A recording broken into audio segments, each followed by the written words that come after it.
네, 안녕하세요. 저는 토탈시프트에 소속되어 있는 온라인 총괄이사 유상진이라고 합니다. 굉장히 응원을 많이 하고 있고요.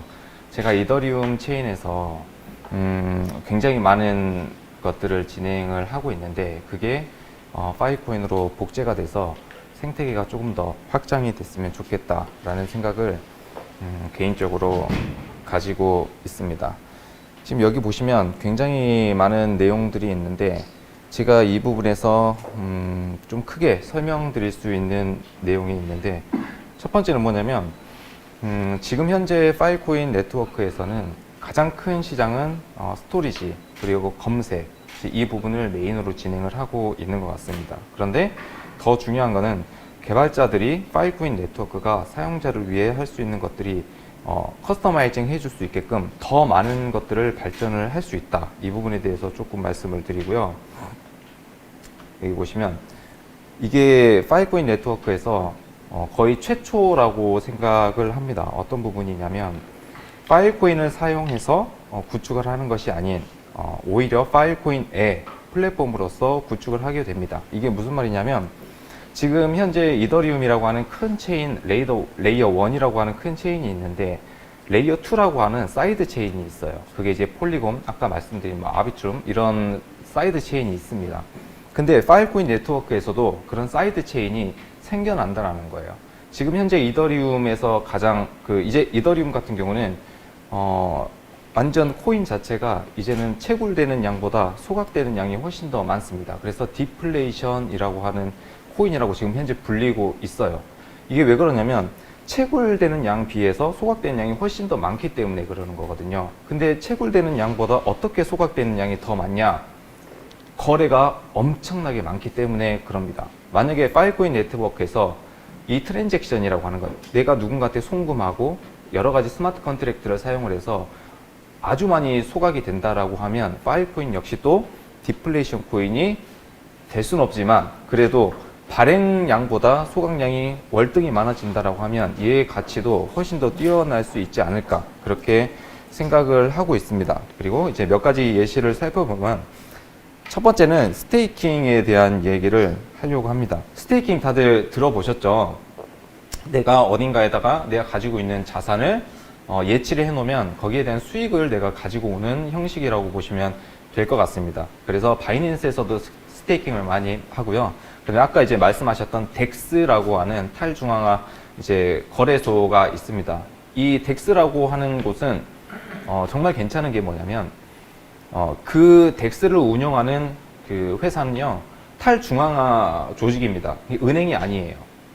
은행이 아닙니다. 은행은 중앙화가 되어 있는데 덱스 탈중앙화 거래소는 중앙화가 안 된 거래소다라고 보시면 될 것 같아요. 업비트는 중앙화가 되어 있잖아요. 근데 덱스 유니스왑이나 뭐 스시스왑 이런 데는 중앙화가 되어 있지 않습니다. 근데 거기에 가장 큰 장점이 있어요. 유동성 풀을 땡기기 위해서 많은 이자를 줍니다. 심지어는 뭐 1000%짜리 이자도 있고요. 10,000%짜리 이자도 있어요. 단 위험합니다.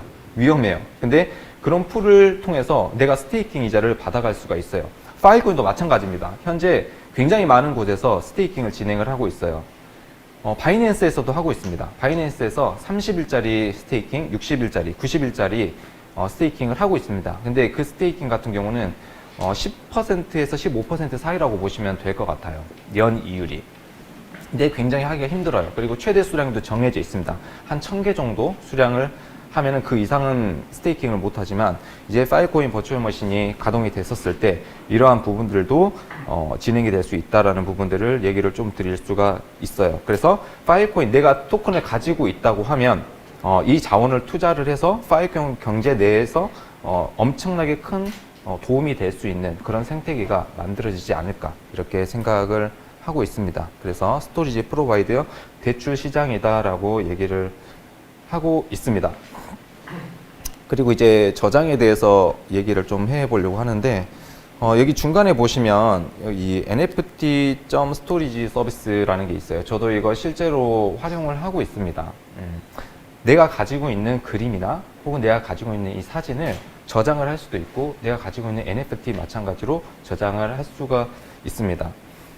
지금 파일코인 네트워크에서 고객들이 1년에서 2년 동안 데이터를 저장을 원하는 게 아닙니다. 굉장히 긴 시간을 데이터를 저장하기를 원해요. 그리고 실제로 기업을 운영하시는 분들도 보면은 거의 다 아마존 웹 서비스에서 데이터를 저장을 하고 거기에서 다 진행을 하잖아요. 제 주위에 계신 분들도 거의 다 아마존을 이용을 하는데, 파일코인 네트워크에서 조금 더 이 데이터 저장과 검색, 방금 얘기하셨던 그런 시장이 활성화가 돼서 저는 이 아마존처럼은 아니더라도 어느 정도는 따라가서 이 생태계가 좀 발전을 했으면 좋겠다. 하지만 이게 되기 위해서는 이 파일코인 버추얼 머신이 어느 정도는 많이 진행이 되어야 되지 않을까라고 생각을 합니다. 이더리움 버추얼 머신, EVM이라고 얘기를 하는데, 스마트 계약 때문에 사실 이더리움이 굉장히 크게 성장을 한 거잖아요. 비트코인보다 오히려 더 많은 생태계를 가지고 있는 게 이더리움인데, 이 스마트 계약이라고 하는 게 굉장히 사실은 단순하지만 대단한 프로그램이라고 저는 생각을 합니다. 예를 들어서 오늘 영하 1도로 가면 내가 여러분들에게 현금 10,000원씩 이더리움으로 지급을 해주겠습니다. 이게 어떻게 보면 스마트 계약입니다. 굉장히 단순한데 그 계약된 프로세스를 가지고 여러 가지 형태들의 프로젝트를 진행을 할 수 있는 부분입니다. 그게 똑같이 파일코인 네트워크에 적용이 된다라고 보시면 될 것 같아요. 그러면 이 스토리지의 데이터를 저장하는 방식과 그리고 검색하는 시장, 이 모든 부분들도 계약을 통해서 진행을 할 수 있다라는 부분이거든요. 그러면 이거는 그냥 생태계가 아니고 엄청난 생태계, 이게 만약에 계속 더 커지면 아마도 아마존보다 더 큰 생태계를 더 빠르게 처리할 수 있는 그런 시장이 올 수 있지 않을까. 그게 바로 스마트 계약이라고 저는 생각을 합니다. 우리가 이더리움 체인에서도 NFT를 거래하고 스마트 컨트랙트를 통해서 여러 가지 많은 것들을 하는데, 그게 파일코인 네트워크에 드디어 들어온다라고 보시면 될 것 같은데요. 중요한 거는 그게 이제 활성화되고 개발되기까지는 충분한 시간이 필요하지 않을까. 바로 처음부터 이더리움이 가지고 있는 이 모든 생태계를 다 흡수해가지고 100% 호환되는 그런 건 아닌 것 같고요. 차근차근 개발을 통해서 파일코인 네트워크에서도 이런 걸 할 수 있다. 저는 가장 사실 기대되는 게 뭐냐면, 사실 이 오픈시라고 하는 전 세계에서 가장 큰 NFT 거래소도 파일코인 네트워크에 메타데이터를 저장을 하고 있는 상황입니다. 그러면 앞으로는 이 파일코인 네트워크 안에서 NFT나 여러 가지 뭔가들, 동영상 이런 부분들을 거래하고 공유할 수 있는 이런 시대도 오지 않을까, 이렇게 생각을 하고 있는데, 좀 빨리 왔으면 좋겠다라는 생각을 가지고 있습니다. 제가 생각했었을 때 파일코인은 완벽합니다. 이 라이트하우스 스토리지는 영구 스토리지를 제공하는 파일코인 버추얼 머신 초기 빌더입니다. 파일코인 버추얼 머신을 활용해서 리소스 낭비 없이 최소한의 데이터 복사본으로 데이터 가용성을 지원하여 고객의 스토리지 비용을 최대한으로 절감하는 그런 딜을 제안을 하고 있습니다. 그래서 이런 부분들도 눈여겨보시면 굉장히 좋을 것 같다, 이렇게 말씀을 드리고요. 그리고 여기 보시면 정보 보호라는 게 있습니다. 파일코인 네트워크에서 사실 제일 좋은 점이 뭐냐라고 물었을 때 보안이라고 생각을 합니다. 그래서 콜드 월렛이라고 얘기를 하죠. 콜드 프로젝트라고 얘기를 하죠. 우리도 내가 가지고 있는 지갑, 메타마스크는 탈중앙화 지갑입니다. 이더리움 탈중앙화 지갑이고, 아까 그 이제 말씀하셨는데 파일코인이랑 연동이 될 수 있게끔 뭐 하겠다 이렇게 얘기를 했는데, 이거는 뭐 당연히 될 수 있는 부분이라고 생각을 하고, 그걸 통해서 파일코인에 서로 거래를 할 수가 있는데, 콜드 월렛은 뭐냐면 우리가 이야기하는 하드 월렛입니다. 내가 가지고 있는 이 지갑을 하드 디스크에 보관하는 그걸 이제 콜드 월렛이라고 얘기를 하는데, 파일코인 네트워크에도 데이터 저장이 한번 되면 이게 콜드 데이터로 저장이 됩니다. 그래서 얘가 빨리빨리 누군가한테 검색이 되고 이렇게 진행이 돼야 되는 부분이 있는데, 그런 부분들은 좀 더 개발을 통해서 진행해야 되는 부분 같고, 결론은 데이터를 조금 더 완벽하게 보완을 할 수 있는 그런 시스템이다 라고 보시면 될 것 같고요.